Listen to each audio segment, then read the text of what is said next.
for sure. Springs on. Cool. All right, so what's up, guys? We are back, episode 6 with Mr. Mark Nash. Patent pending, episode What's 6. What's going on, dude? Not much. Thanks for having me, guys. Yeah, thanks for jumping on. Absolutely. What do you do, Mark Nash? I'm a self-taught artist, creative designer, creating in different mediums. Currently, I have a brand, Artwear, which is like custom sneakers, apparel, merchandise, getting into like doing some products and branching out and scaling and like working in different mediums. Okay. But currently, yeah, that's what I'm doing. Is just really being a full-time artist and building my brand. Nice, because I did some research on your Instagram. You do a lot of shoes. That sounds like you do a lot more than shoes. Yeah, definitely. The shoes aspect, I mean, obviously we know like where the current day culture and market is with the sneakers and whatnot, you know? Yeah. So, and I've always been a sneakerhead like all my life. Kind of started doing it for myself. It being like things and palettes that like weren't available that I seen that I wanted to do. Right. So yeah, I kind of just started doing it for myself, and then it kind of formed into this thing. But yeah, I kind of use sneakers as like the introduction to like get people familiar with me as an artist, right? I picked like a common ground that I knew like everybody could vibe with, you know. Yeah, because I mean, everybody loves shoes. Everybody, girls, guys, you know, it's at an all-time high now. You know what I mean? Before, like, you didn't really see these girls wearing Jordans and Dunks and stuff like that. They had the phase of the heels and all this, but you know, now it's like it's everywhere. You know? Yeah, and that's a good little segue to kind of say, you know, hey, I'm Mark, or I have a buddy, Mark, that does sneakers, and then, like you said, you're already there, and then you just start to see all these other facets that you're involved in, and you're like, oh shit, this guy can like do stitching, this guy can do printing, like, holy shit, like, that's awesome. And that's definitely like the overall, you know, vision and the scope of things. The hook, right? Like, get them to look at me for something that they like is cool, and then, you know, then they'll soon find out the other things that I do or that, you know, I'm about. So how long have you been doing the sneakers? Did you work at like a Foot Locker beforehand, and then you just started doing your own thing, or what were you doing before? I've been in the nightlife industry. So I've been like working in the clubs and bartending all my life, bartending for like 10, 15 years, ever since like out of high school, you know, and that's pretty much what I did like as my day-to-day job. Mm-hmm. I've always been a creative, so like I've always had different creative hustles, and I just created in different mediums. Like a few years ago, people know me for like doing grills and jewelry and stuff like that. Okay. Nice. So I was doing that, and then the sneaker thing happened. I didn't really like have no kind of like past history with it. It was just, again, like kind of started off like creating something for myself, and then I'm like a walking billboard, like people seeing it and kind of like taking off, like, yo, like, where'd you get those? Or like, what are those? This and that. And then like that being so common, I was kind of like, damn, well, I'm onto something here. Like, you know, so I launched it a little over 3 years ago. Okay. You know, shortly before COVID, I took that leap of faith. You know, I was bartending every day, every weekend, and still like was doing this on the side. And I launched it, you know, e-commerce, a Shopify website. I built like a little online thing, and it just had a great reaction. So when I just felt like there was no better time to like really see what I could do, and live my ultimate dream as like being a full-fledged artist, and like not going to a job anymore. So I seen it there, and I just chose to go all in. And so about a little over 3 years now. So like 2019. Mm-hmm. Okay. And so that's when I kind of launched it, and then I moved back home to LA. Got me like a live workspace, like a studio down there. Oh, those are clutch, started dude. Doing it full time. We need more of those here. I know. My dream is to have to buy another house, and then have a casita in the back and gut the casita, so I just have it in my own space. Yeah. There you go. And, like, I own it. I don't have to like pay mortgage or rent to anybody else, you know. But a work live space. Like old spot. When we first met, Fremont, or what is it? Fremont 9 Apartments, the bottom row, and it's only the bottom row. So like those 5 whatever units are that live up top, and then kitchen below, and then the opening is just a big, probably about as big as this wall. Well, if you're listening, who cares? This isn't for you. And then it's just a big open blank canvas to have like a whatever you want. So you lived there, or you lived there, or you guys worked there? No, so I had the photo studio with my partner, Okay. Frankie, and I met Mark at that time, and we did some photos, and that's how we, So how long have you guys known each other? Since I think it was like 2019. Okay, cool. Because, right before you moved, right before lockdown. Yeah, it was maybe end of 2018. Yeah, because actually you kind of shot like some of my first little projects, right? Yeah, it wasn't. Yeah, because it was Life is Beautiful 2019, where like I dipped from that, where we like broke up basically. So it was like either late 2018 or early 2019 when we first met. It sounds like you guys both kind of met at the same time as you guys both went full-time freelance, essentially. I didn't go till the end of 2020. Oh, okay. Check episode 1, Mike. I'm real bad with like the dates and years and shit. Time doesn't exist. Yeah, fuck this guy. Somewhere around there. 3-4 years ago. Something like that. Your numbers, Sean. But where were you bartending beforehand? I mean, I worked at a bunch of venues around the city. I was always at Hyde nightclub inside the Bellagio. When you guys know the game out here, it's a union property. Yeah. So like I was super locked in, great benefits, seniority. So like I really wasn't leaving that job, and bartending and being locked in a union position like that, it allowed me, the leniency and the free extra time to like always pursue like my other things. So like, I was doing some modeling and designing with like some brands and stuff like that. Like that's how we even took some photos together, right? Yeah. I was working at Hyde for like 5 years and always had my creative hustles on the side. And but that's probably where I was at the longest. But I've worked, a bunch of little venues around the city. Right, that's where you were. Oh, and also like most recently before you went full time with the art and sneakers. That's when I actually made the jump. So when Hyde closed, when their contract was finally up, it was probably like one of the longest running clubs in the city. It was like 6.5 years or something like that, which is a long shelf life for a nightclub in. Is it really? That doesn't seem that long. Well, I mean, so the longest running run in Vegas is Dre's After Hours, but it's an after hours, and there's only like one after hours. Right. And I mean, the spaces usually stay there, but they just get rebranded. They get reinvented. You know what I mean? So like that space being high for 6 years is a long time. Oh shit! Because with like Bellagio and those kind of places, like those are contractual things. So it's like sometimes it may be a 2-year thing or a 3-year thing, and so we were able to renew a couple of times. But when the contract was finally up, I had literally just kind of launched the shoe thing on Instagram and my website probably about 3 months prior to that. Oh shit!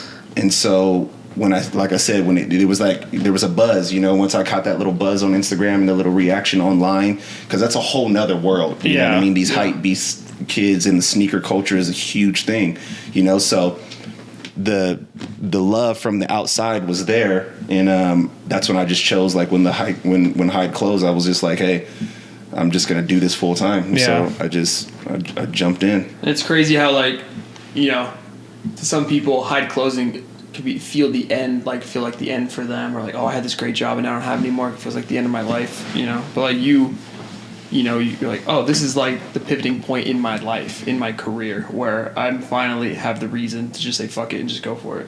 That's so cool. For sure. I mean, because that's always been my everyday dream and struggle, is like just trying to make a passion of mine a successful business. I mean, I guess that would be a lot of our dreams out here, right?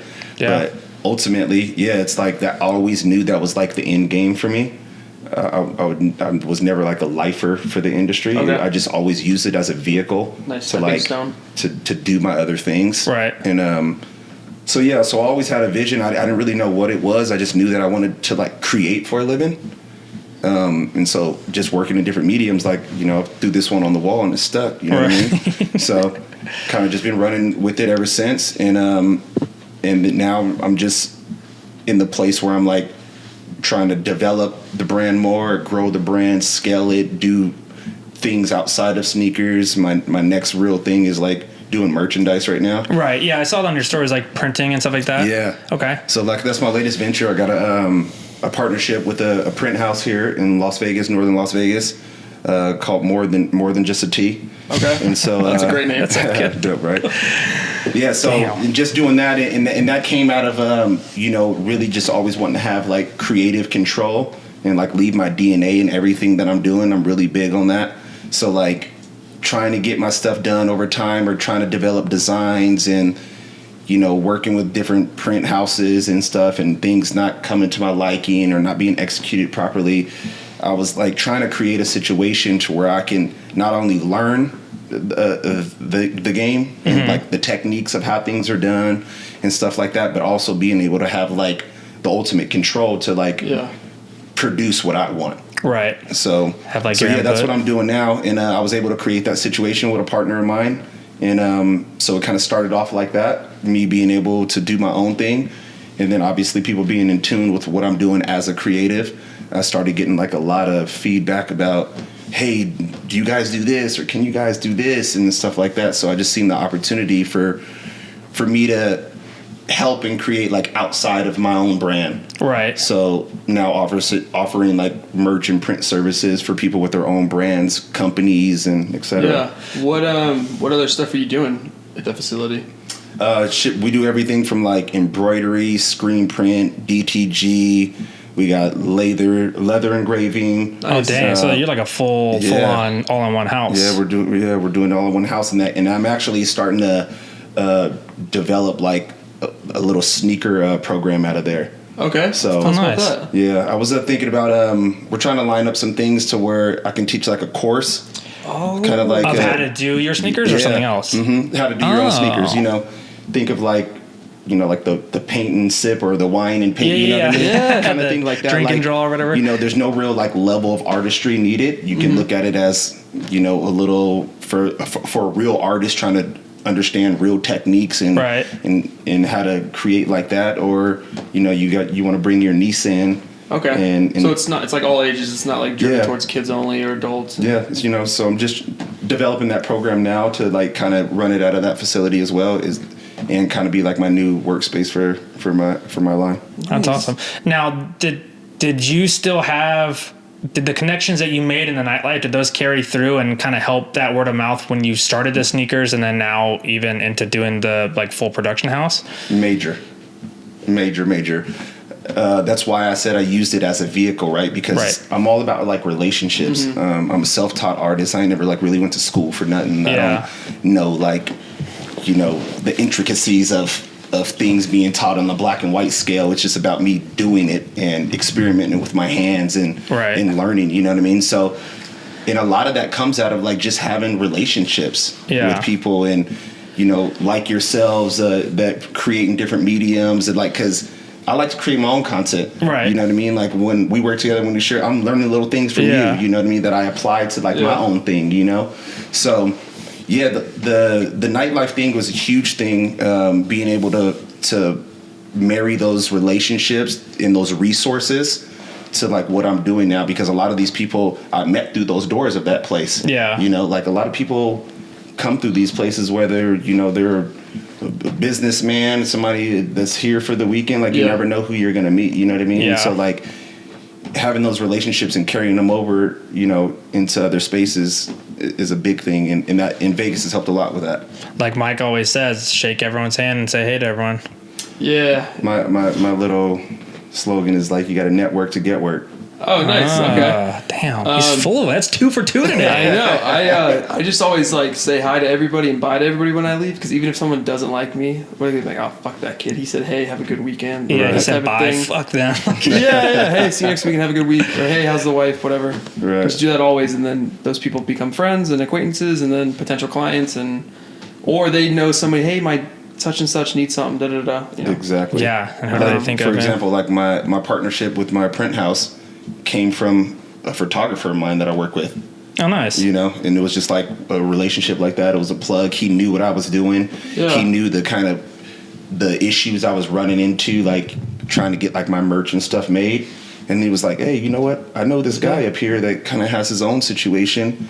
Maybe you should go holler at him. And it ended up being a fit. Damn. And that's how that came about. That's awesome. Who's the photographer? Is he local?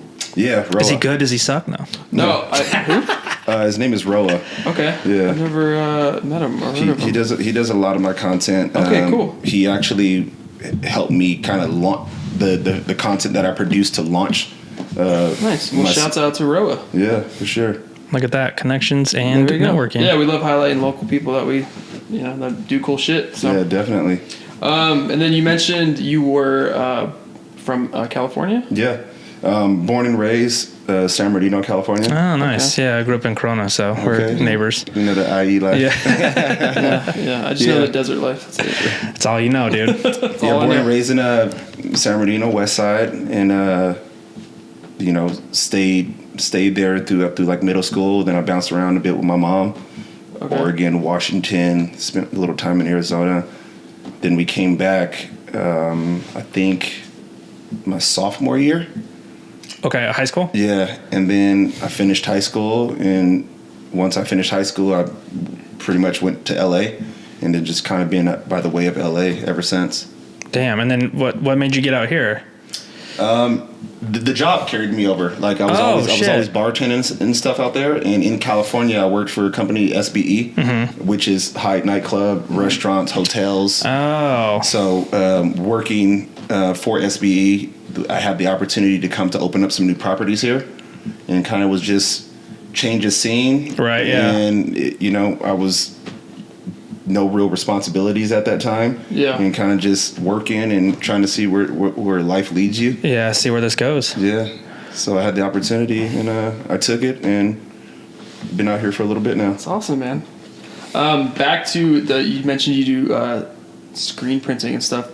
I've been on the hunt for like a good plain T-shirt, and I bought these plain T-shirts that I really liked, but I dried them and I fucking destroyed them. So I don't know if you have any recommendations about like how to take care of a good shirt. Well, don't fucking dry it. Yeah, there we That's go. rule number one for me, anyways. I don't know. You're asking a bougie T-shirt guy right here. If you've Well, seen, that's why I figured you're the right person to Gotta ask. ask somebody, right? Might as well ask you. if you've seen my boneyard of tees, it's insane because my thing is I don't really wear a tee more than once or twice. Depending on the piece, depending on like what it is. Yeah. But for the most part, I rock a tee a couple times. It's a wrap. Dang. Like Yeah. even like a low graphic tee?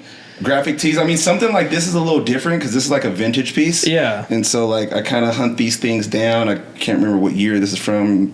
I think late 80s, early 90s, or some shit like that. Yeah, the dates are on it. No, is it? What is this? Yeah, you full of date. You got Oh, 1980. yeah, 93. Or what? Well, somewhere shit. between 80 and 93. Shout out, Dale. Oh, it says it below the logo. Yeah. Okay. There Well, we yeah, go. pieces like this is like something I'll hang on to. You know what I mean? Like, these are a little heavier weight. It's something that I'll wear over and over again. Yeah. But like graphic tees and like, plain tees, like, yeah, they probably get a single run out of me. Dang. And that'll be that. Well, because I'm thinking more, because I have like 100 black T-shirts. Yeah, for work, For yeah. work. So I gotta wash those ones. Those ones stink. Yeah. Do not dry them. Okay. Cool. Definitely don't hang them on a hanger. Okay. Through the neck at Okay. least. If I'm gonna like try to like upkeep a shirt, like say if it is a graphic tee or it's a piece like I like, and I'm like, oh shit, I want to keep this, or I'm really big like on the necks and stuff like that. So the integrity of like how the tee sits and stands is like a huge thing for me. So if I'm gonna like try to preserve a piece, I'll probably usually wash it in cold water very lightly. Sometimes even a gentle like pause with the hand job, but a You do, like, gentle hand hand wash? wash. Yeah. Okay. Yeah, something gentle like that, cold wash, and then let it really like air dry, flatten it out, and let it like hang or air dry. Yeah. So to look cool, it takes work. Is that what you're saying? For sure. Don't throw in the dry. Yeah, I thought For everyone sure. knew that you don't dry For shirts. sure. I mean, I kind of knew that, but like, there's some stuff dude, Yeah, sometimes you you just want to dry it and get it done. just get it over with. Yeah. Yeah. But But now, me and my best friend, we got this thing called skins. He calls it skins, meaning that like if you got like a favorite shirt or a favorite pair of pants and like you just wear that bitch to the death. You know what I mean? Yeah. My boy's like, yo, you got your skin on today, huh? Yeah. Like, I think this thing's probably. I think I've had this thing for a good 10 years now. Oh yeah, that's your skins right there. Yeah, Nice. it's cracking, but yeah, it looks pretty good. I mean, I do that with denim. I don't wash denim or dry it. Okay, I know so that. okay. Yeah, that's key. Yeah. I mean, that's what gives, your denim the texture, you know, that personality of how it sits on you and how it lays and how it falls and stuff like that. Yeah, really big. You definitely shouldn't be washing denim like that. Cool. All right. Did you ever rock like pro clubs or shakas? I did. I did. I'm an IE boy, so like definitely. Dude, those were they were $5, and dude, those were like the perfect shirt back in the day because they had perfect necks. Yeah. I just did a photo shoot with a buddy of mine, Esteban, and he put me onto the shakas. Shakas, I think I don't know if they're still around. Shaka wear? They are. They're still running and Actually, gunning. I was gonna order some, but they're out of stock of like everything. The only thing is the shakas are perfect necks and they're heavyweight, but I don't know if they've changed. But back in my day, like the sleeves would come down to the elbows. Mm-hmm. So when we would wear them, like you don't think about it in hindsight when you look back at like old photos, you go, you look like a bunch of hoodlums because like I said, the sleeves are just so long. You're like, what is this, a double XL? Right. All right. So they did get with the times because they offer like different cuts now. Oh, did they? Yeah, so they have like that. They have like different models. They got like a heavyweight 7.5. They got a classic. They got the Pro Club. Oh, they shit, got like okay. different cuts. So Okay. they're still around. They're definitely still around. I actually use them. Oh, sick. I've used them for a couple of projects. But yeah, they're still around, and it's a nice price point, and decent shirt. Nice. yeah, I used to get the for some reason they still don't make tall tees.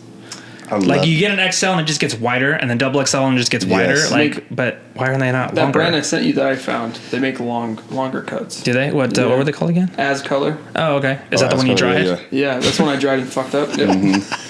So I like the When it comes to the heavyweight. tall tees, though, I'll give you the play. Only JCPenney's, Okay. but Does JCPenney still even exist? No, I don't think so.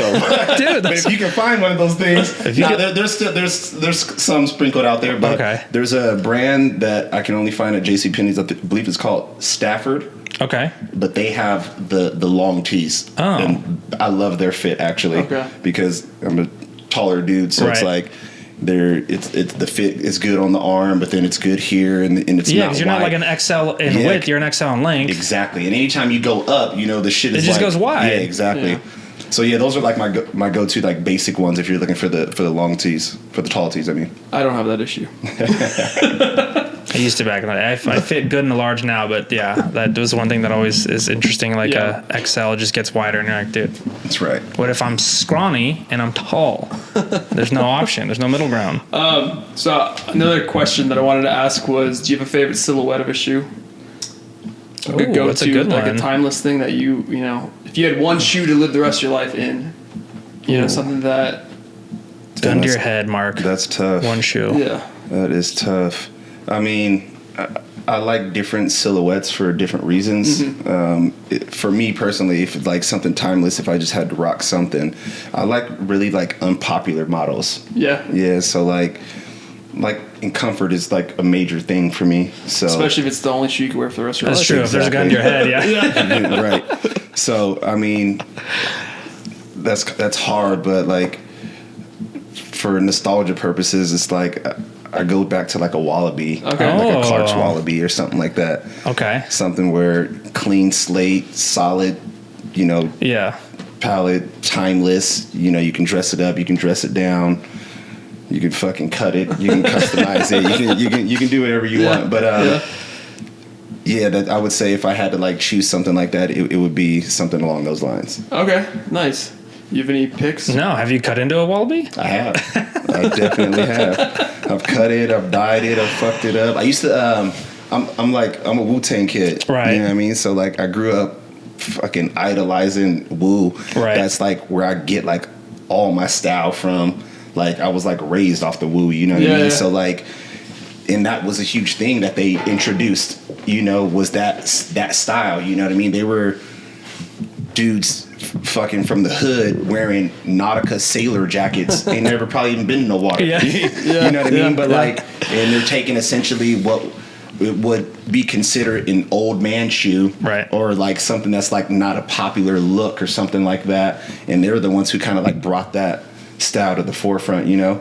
And so when they did that, when they introduced that, you know about Wu-Tang and stuff, they were really big on like dyeing and customizing the Wallies and having the dopest colorway or splitting the colors, you know what I mean? So growing up doing that, like, I definitely fucked up a few pair of Wallies trying to change the color a certain bottom or trying to create something that was like nobody had, like, you know.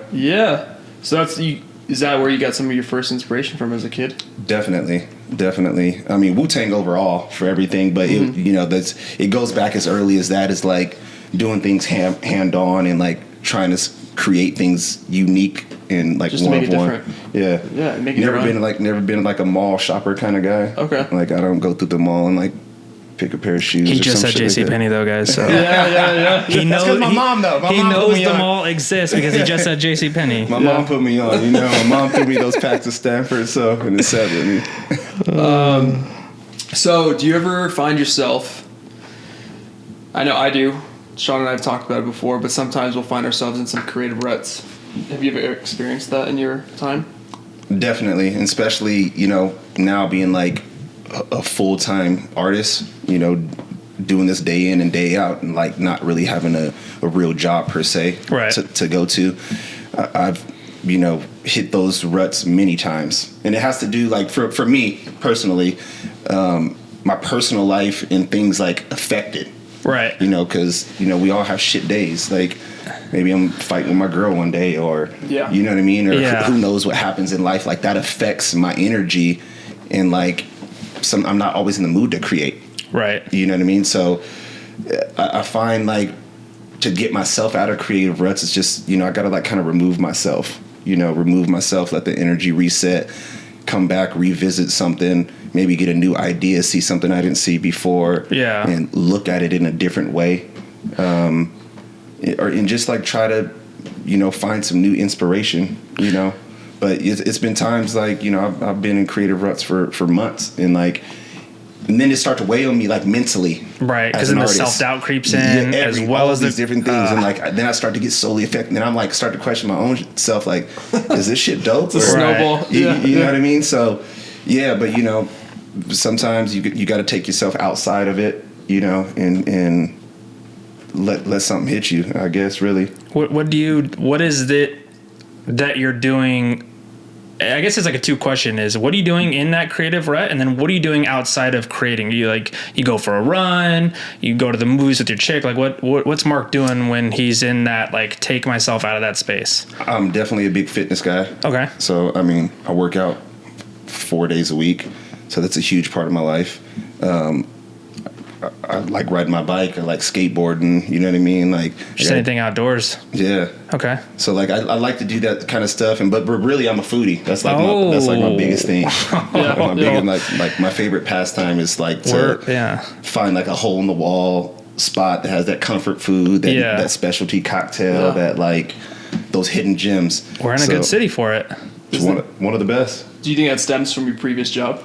100%. Okay. Working in the service industry, it's those type of things. You work your shift as a bartender, a server. It's like sometimes the crew, and the first thing you want to do is fucking go to the next restaurant and have a drink. Yeah, for sure. You know what I mean? Yeah. So it definitely stems from that. And being involved in the service industry all my life, it's like, you go and dine somewhere or something. That's like all you can focus on sometimes because you're observing the service aspect of it, you know what I mean? So so that's all, but like, so that's why I like to kind of go to these places, I guess, because it's just something that's instilled to me. So I like going, checking out new operations, the way things flow, new venues, new vibes, new food.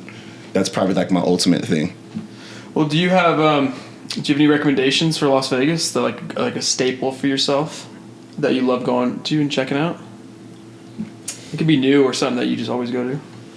Yeah, I mean, there's quite a few spots, but I would say off the top of my head, probably Herbs and Rye is a dope spot. Oh, good call. Yeah, it's stable. Yeah, for sure. For the Las Vegas locals, I feel get that type of quality food, that ambiance, that vibe, at that hour. Yeah, is like the best. And shit, at that price, they have the all day happy hour. I know that that's happy the hour coolest. is, dude. You can't go wrong. You with can't that. beat it. Yeah. And that's where like I'm spoiled with Vegas in the service industry, right? Like I can get up at midnight, 12:30, damn near 1 in the morning, like smoke a joint, go fucking get a steak and like Right. a specialty cocktail. You know what I mean? Yeah. Ooh, specialty what's your poison of choice? Right now and lately, it's been tequila. Oh, he's a So, tequila guy. Little Casamijas, you know what I mean? Yeah, Get yeah. The little reposado will get you right. Yeah. You gotta try out the Elefante at Herbs and Rye and at Cleaver. They both have it, but it's like an off menu tequila beverage. Oh, okay. Oh, nice. So they asked me like, "Oh, what do you drink?" I'm like, "Oh, tequila." I'm like, "Oh, we got you."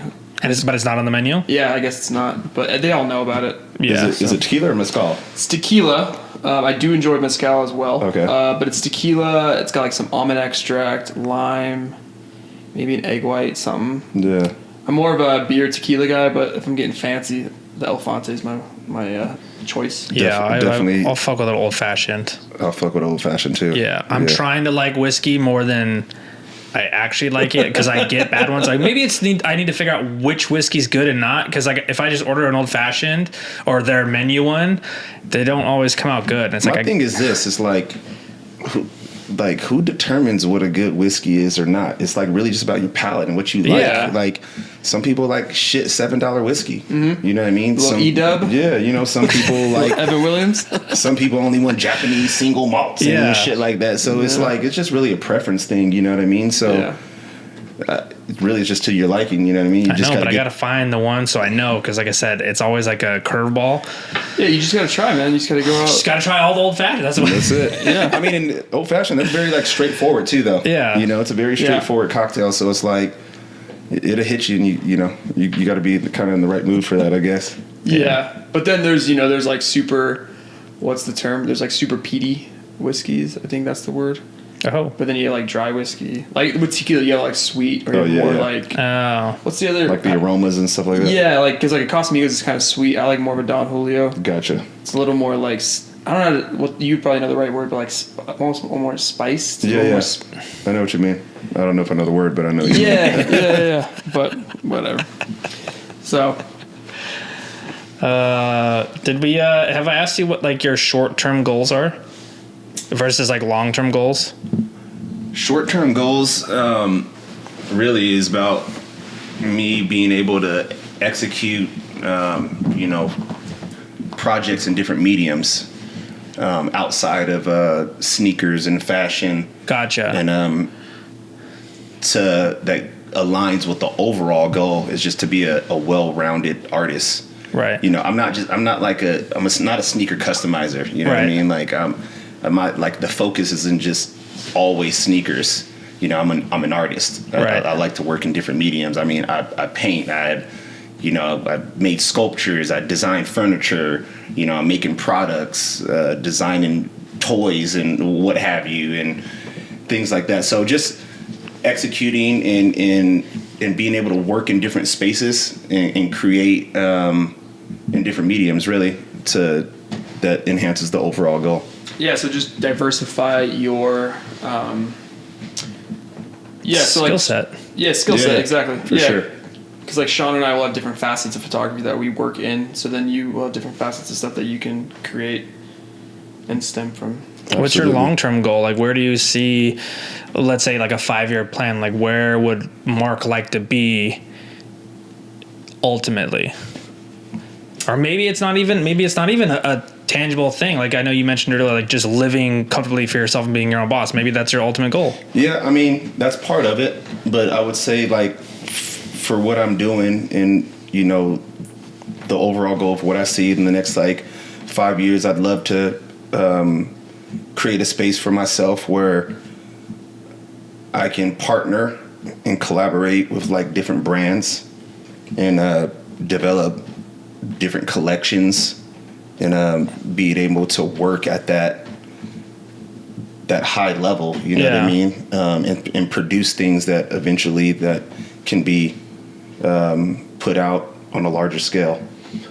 Do you have a brand or somebody that's like a dream thing or person that you'd love to collaborate Ooh, with? that's kind of like a follow up of like a Yeah. long term goal. Like who's a Like dream Nike client? or like it could be something broad or Yeah, I wouldn't say there's like someone per se that's like a dream client or something. I would say that it would be that exactly, just to be able to create and partner with these top tier brands. Okay. You know, like a Nike. Yeah. Like a Puma or whatever brand, just to be able to like go in those doors and create through the process of those machines. Yeah. at that scale. At that scale. Okay. Yeah.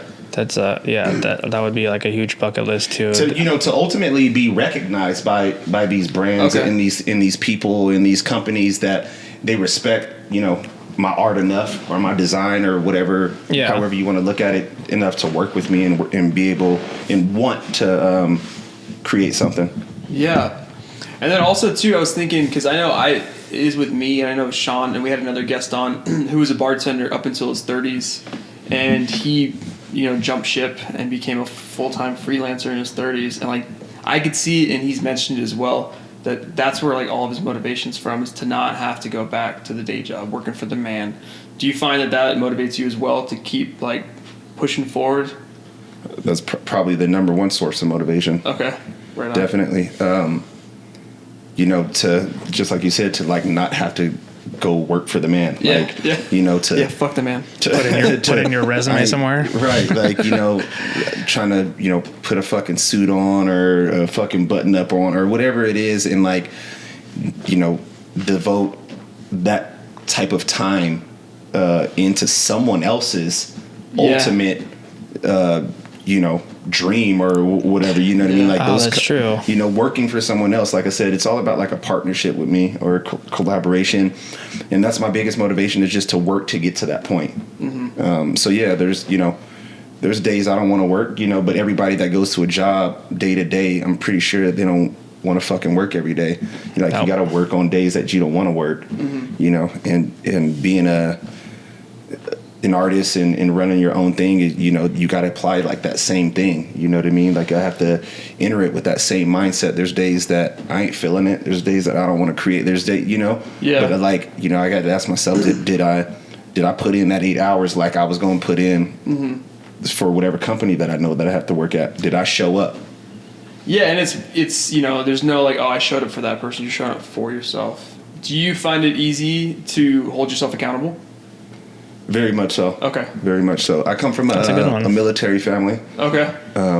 Raised by primarily my grandfather. Okay. Air Force of 28 years. So very strict, very disciplined, very routine, regimented, and accountability is a huge thing, because, with that military background, it's like, if you're not accountable, you know what I mean? Yeah. Like, and so my grandfather instilled that in me very early. He used to tell me, when Mark falls on his ass, whose ass hurts? That's so good, dude. Mark's. Yeah. He's like, it's not my ass that hurts. Yeah. It's your ass that hurts. Yeah. So hold yourself accountable and make sure you don't fall on your ass. Yeah. Damn, it's 3 for 3 now. I know. He's good. He's on it. I had a looser childhood than that, but in high school and middle school, my mom didn't get on my ass about doing homework. She said, hey, I'm not going to tell you to do your homework, but if you don't do your homework, your grades are going to reflect it, and then I'm going to have to come down on you. So she gave me the opportunity to just manage it myself. Right. And I think that helped quite a bit as well. Yeah, definitely. So It's interesting. And some people, I mean, everybody's discipline is different. You know what I mean? It's just really about the individual, I guess, Yeah. What about you, Sean? Do you find it easy to hold yourself accountable? I'm learning that, like, as I get older, certain things you would, like, more so like excuses of things of like, oh, well, that's because this happened. But like now I'm like, nah, like I fucked that up. That was because of me. You know what I mean? Yeah, like, for sure. It's very rare when something outside of my own control could be the culprit to be like, for example, like, oh, if I fuck up a shoot or if I'm rude to a client, let's say, whatever, like, it's very rare that it's like, well, they're such assholes. Like, I was rude back. It's like, nah, like, you fucked that up, dude. That was on you. So, yeah. Yeah, I do find that the older I get, the easier it is. I'm fortunate because I started when I was 20. So, like, 20 to, like, 23, I was definitely pretty loose. Yeah. Let's get another client. Like, I just want to show up. I think it also, like, in my case, I think it's also because I'm married. So, yeah, I gotta be a kid. For sure. Because there's someone there to remind you. 1,000. Pretty sure you could fucking just man up, and you're like. So you're saying that significant other helps check you? Oh yeah, all the time. Yeah, for sure. Should be like, really? Because that's all you on that one. Oh damn. That's awesome. All right. Sometimes you need to hear it. Yeah. Have you felt that sometimes? Yeah, definitely. I mean, it's always good to have somebody in your corner that can, like, you know, that's not a hype man that's gonna, like, tell you the truth. Yeah. You know, sometimes that harsh truth that you don't want to hear. Keep you in check. Like, yeah, for sure. And that's the kind of shit that keeps you grounded. That's the kind of shit that keeps you understanding of things. You know what I'm saying?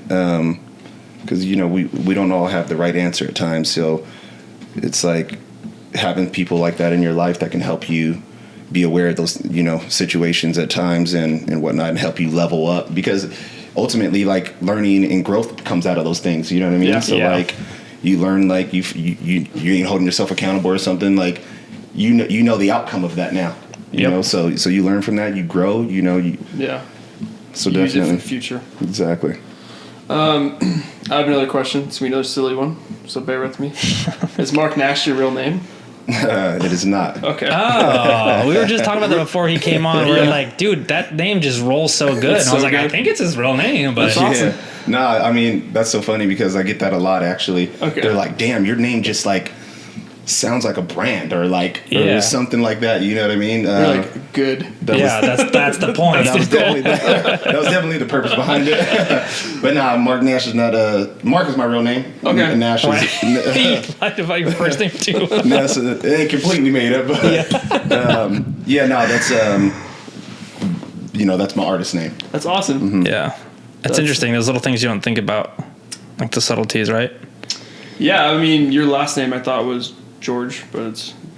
Yeah, that can be confusing. Yeah, it's just a shortened version. It rolls It's just short, it's short easier. and it rolls because the 4 and 4 is kind of like the Mark Nash. I like that, the balance. But it's confusing because in my case, people are like, oh, Sean George. And I'm like, oh, fuck, it's a hard G. It's Sean Jorg for Jorgens. Whatever. Right. I don't have to explain it. Whatever, fucking dude. Instagram handles, huh? Yeah. And I just put a K because my last name's fucked. Yeah, see? It's fuck.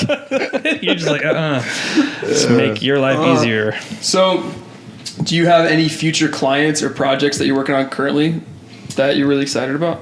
Ooh, yeah. Can you tell us? I have a few things in the bag. Okay. One of the first things I did at the start of this career when I moved back to LA, which was actually like my proof to concept, is shortly after I moved to LA and I was still just kind of grinding it out, doing what I'm doing, creating this content, creating these sneakers and just trying to get it out there. I got picked up by some good friends that recognized my work that just from like the platform, like I didn't know them or anything like that. Oh, okay. It's like organically. Yeah. They just reached out like, yo man, like I think what you're doing is really dope.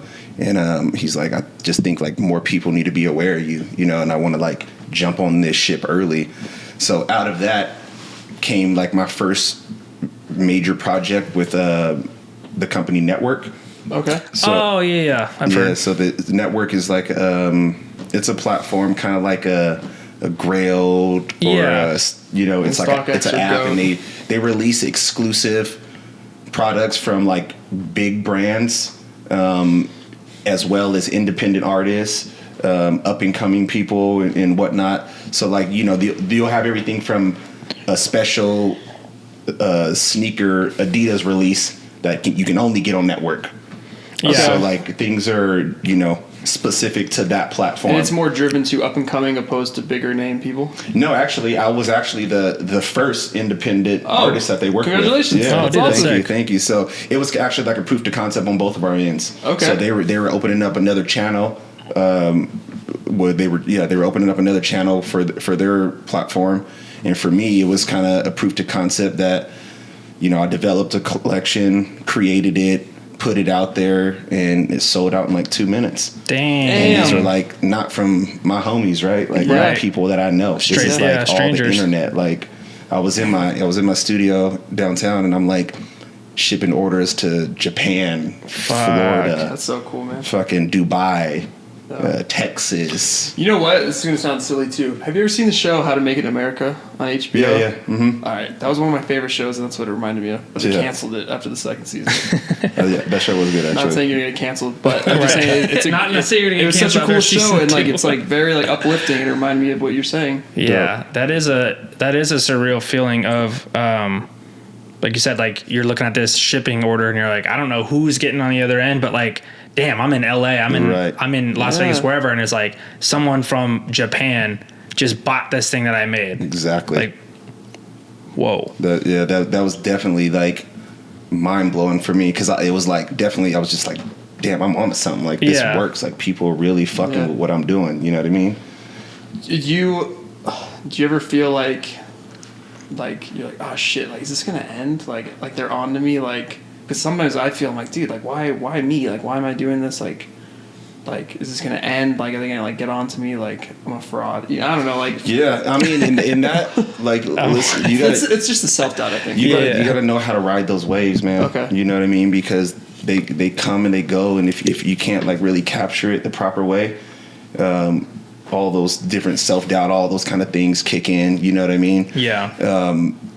But yeah, it's also like a proving ground though of like why you got to continuously like reinvent yourself, why you got to stay ahead of the curve, why you got to create some newer shit, some dope shit. Like, you know, I can't be stuck in the same place what they like me for forever.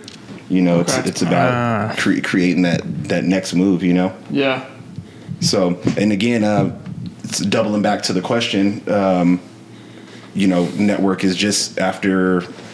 I think it's been almost a couple years now, or 2 years at least, and them working with like tons of different artists, and like now they're very successful with that channel that they opened up, working with like artists like myself and stuff. So we actually just got back into talks. So I'm gonna be developing something new with Network very soon. That's awesome. In the works of that. So I got that coming up. My other thing is my print shop is like my next like biggest venture, like really tapping into that and kind of working with people and companies and brands and outside of mine, and just really kind of diving into that whole like merch aspect of it, as well as like developing a new collection just for me to drop on my own. Okay. And yeah. Well, I wanted to ask, Network, is that like an app that you can just download like Grailed or StockX? Mm-hmm. Okay, cool. Yeah, and it's so we can know where to look out for your stuff. It's you download the app. I believe it's like at like NTWRK. Yeah, it's like doesn't have vowels, right? Yeah. Yeah, because my buddy resells vintage stuff, and he's mentioned he's done like collabs and like guest spots or what have yous on Network. So I've heard of it, but I didn't know what it was. So I'm glad that you explained it. Yeah, and I mean the distribution across that platform is insane. You know what I mean? And when you see, you know, your stuff next to an exclusive Nike release, right? You know, when you're scrolling, or you got the banners and it's a countdown to my drop that's coming. Yeah. You know what I mean? It's very cool to see. So sick, dude.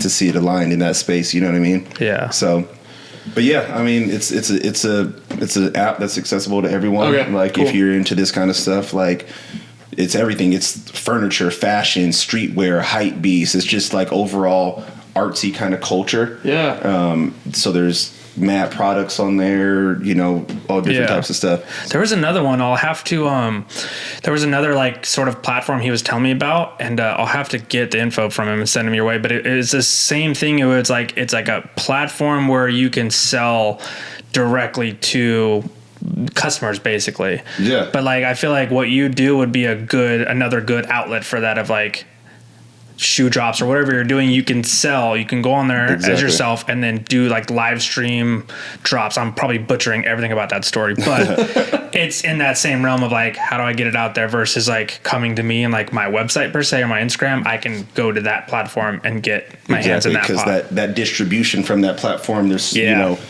you're going to be seen in so many different ways because of that platform.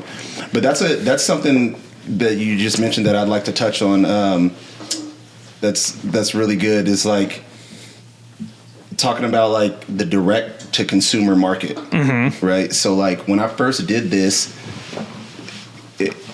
everybody was like looked at me like I was crazy because like the business model. Well, there is no real business model for what I was doing. I was like I was carving it as I was going. Yeah. But now 3.5 years later, look at the space that we're in. I was just like early on the direct to consumer thing, right? So like people were like, damn, you know, the price point for whatever product, but they're like, yo, like how you think that people are like going to go to you and like buy this, right? But you see where we're at now. Nike has pulled 90% of their product out of all Foot Lockers, Champs. Oh shit, really? Because the whole you know model now is a direct to consumer market. Okay, you so know, people aren't like really going in their fucking in the mall no more and buying shoes. People are buying the shit from their phone, from their computer. Like they go directly to the website. So like Nike.com, let's say. Exactly. You know, so that was a curve, you know, that, you know, I went through, but it's like, you know, we see where we're at now, and it's kind of like the jackpot. Hell yeah. So is there any advice that you'd give yourself when you first made that leap 3 years ago? Is there any advice now looking back that if you could tell yourself something that you would? Have a plan. Okay. Well, okay, that's pretty simple enough, right? Yeah, like me being the person I am, when I took that leap, it went like totally against who I am. Okay. Like, oh, okay. I'm a Capricorn. Like I like things very organized. I like things set. I have to have like security and like, you know, that blanket, right? Like, yeah.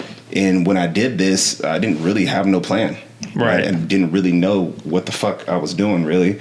I just know that I made some cool shit and people like reacted to it pretty crazy. And so I was like, fuck it. I mean, this is what I want to do. I want to like just create, make a living creating. Yeah. And so that's what I did. You know, looking back on it, I mean, hey, it's going the way it's going. Like, right. I'm still on this journey. By no means do I feel like I've made it. Yeah. You know, it's a lot of ups and downs, you know what I mean? But looking back on it, I probably would say to myself, you know, if I had at least an outline to go off, I think that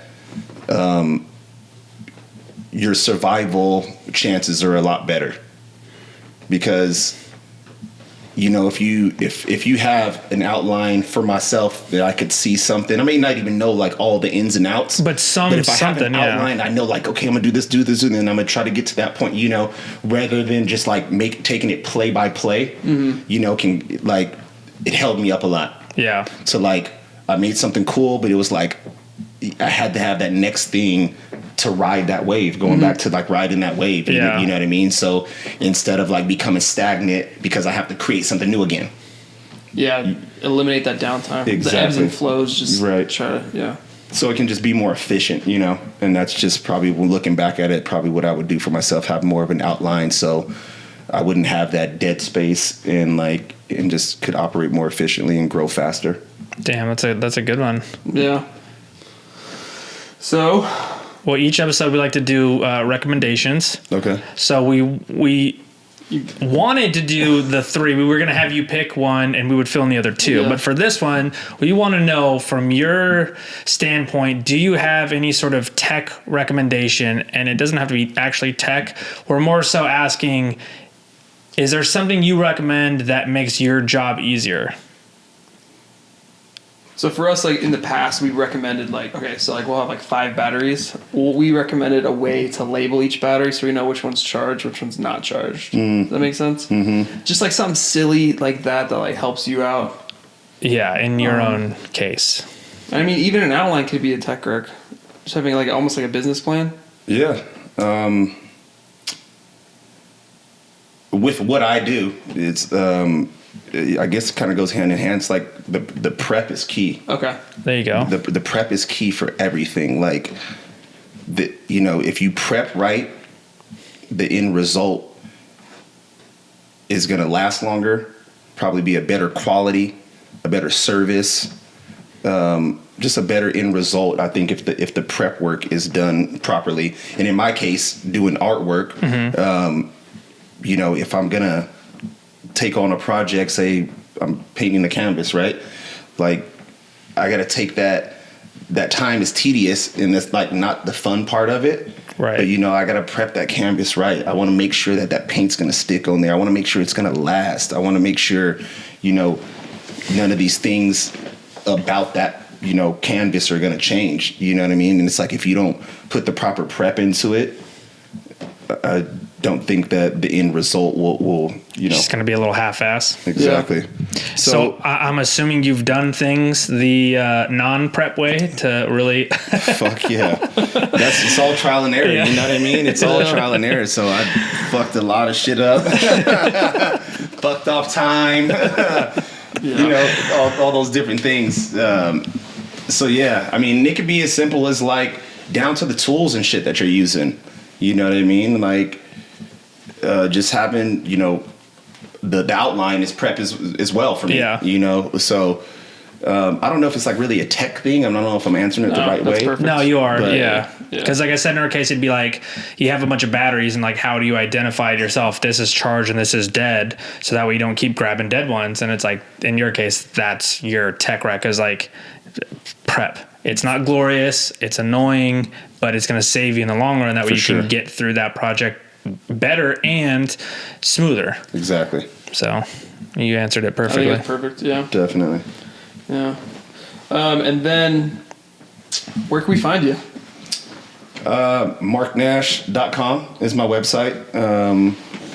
But primarily, if you want to see like what I'm doing in my day to day, or more frequent, would be my Instagram, Mark_Nash. Okay. And so there's kind of like where I'm showcasing what I'm doing. I post. I don't hard post. I'm trying to get better at like being more frequent with them. I know stories only last 24 hours, but I'll probably show a lot more on my stories on like what I'm doing day to day. What if I'm working on a project? If I'm sitting here at the podcast with you guys, right. If I'm sourcing, if it's a new project that I'm working on, or somebody else's merch that I'm printing, or just showcasing the different things that I do, would definitely be my Instagram. And then what was the name of your shop up north again? It's called More Than a T. More Than a T. More Than a T. Beautiful name. But yeah, even with that, people just hit me direct. You know what I mean? I facilitate, the projects and just build off of there. Nice. Well, I think that was wonderful, man. Dude, thanks for hopping on. This is sick. Yeah, for sure. I think this is really dope what you guys are doing, man. Thanks. Thanks, man. Vegas needs this. The creatives need this. Yeah. So thank you guys. Oh, thanks, man. And thank you for having me. Yeah, we'll have to have you on again and then catch Yeah. up with you at that point and see what's new and all that good stuff. For sure. Sick. And then I can show y'all what I'm dropping. There you go. Yeah. Well, we appreciate you, man. Man, I appreciate you guys. Good shit. Thank you guys. Thanks. See ya. See ya.